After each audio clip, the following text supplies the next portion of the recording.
Tennessee goes to South Carolina. Tennessee right now, a 3-point favorite, maybe 3.5, depending on which outlet you're looking at. This is a 7:30 Eastern kickoff on the SEC network. There may not be a more unpredictable game all year in the SEC East than this one.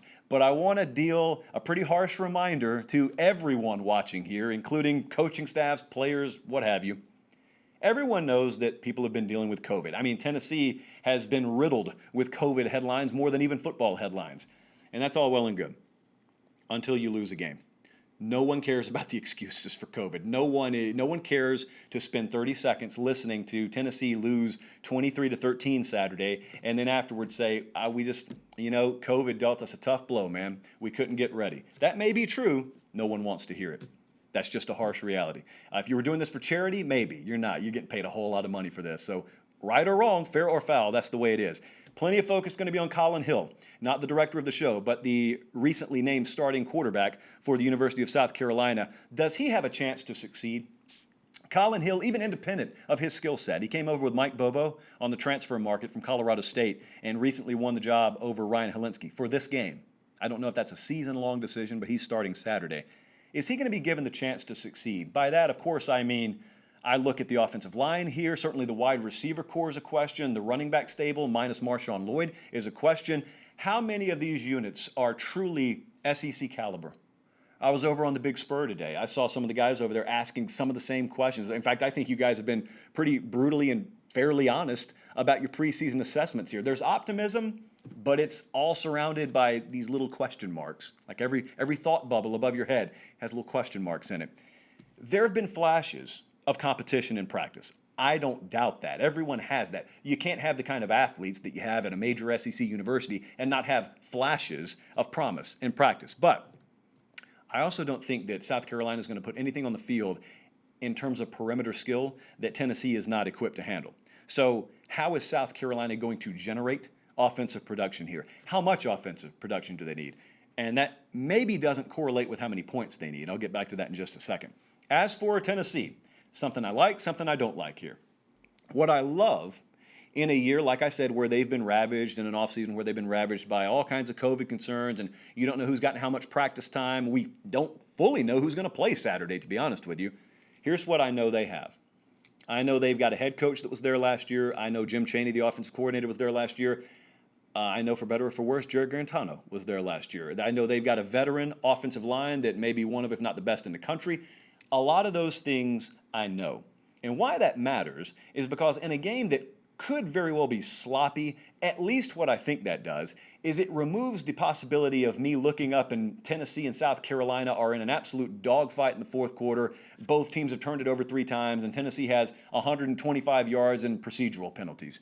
At least I think I know that won't happen. I don't know about the turnovers, but at least I think I know you're not constantly shooting yourself in the foot. Crowd noise shouldn't be nearly as big an issue as it normally would on the road. That's what I like about what I think I know about Tennessee. What I concern myself with what I think I know about Tennessee is, you remember 1 year ago, not this week, but 1 year ago, in the 2019 season, Will Muschamp showed that he knows how to steal a win.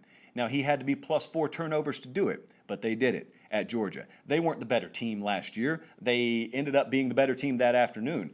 They didn't have the necessary offensive production that day, so I circled back around. Can Colin Hill get what he needs here? But I also, in a secondary nature, ask, how many offensive points do they need? Do they have 17 non-offensive points that are scored in this game? Do they have starting field positions, 3 of which start inside the Tennessee 25-yard line because of turnovers or kick returns? That kind of stuff is what I'm concerned with most when it comes to Tennessee. Because as much as I believe in that offensive line, as much as I believe that the consistency will help them quarterback year over year, offensive coordinator, head coach year over year, when we know that as many kids have missed time at Tennessee, and when we know they've had as much disruption as they've had, when we know as recently as a week ago, Jeremy Pruitt was saying things like, we're going to have to kind of roll into the season a couple of weeks still in camp mode just because we don't have guys ready. You know where that affects you? That affects you on special teams. I think it would be foolish to assume that they've gotten all the guys that need to contribute on special teams, all the reps they need to have in practice on special teams. I tend to believe they've struggled to get guys who are just going to play corner or receiver enough reps there to feel comfortable. you're talking about added reps needed on kick units and return units, that's where that game could swing. You're not looking at a point spread of 25 here. It's 3. And that's where that thing could swing.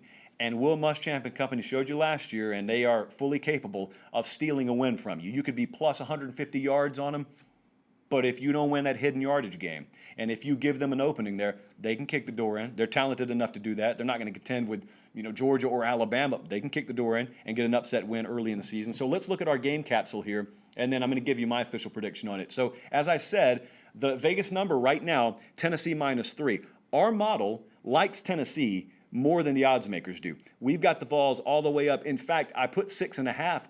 It's about 6.7, and so it's almost a full touchdown that we like Tennessee in this game. And I have no reason to go against that. Having said all of what I said about special teams, I have yet to find a model that consistently forecasts hidden yardage one way or the other. I mean, that is a crapshoot. That is a BOB special, bounce of ball special, the likes of which we can't forecast. So I have no choice but to go with this. I'm going to go with Tennessee to win the game. I'm going to go with Tennessee to cover, and we like the Vols to start 1-0.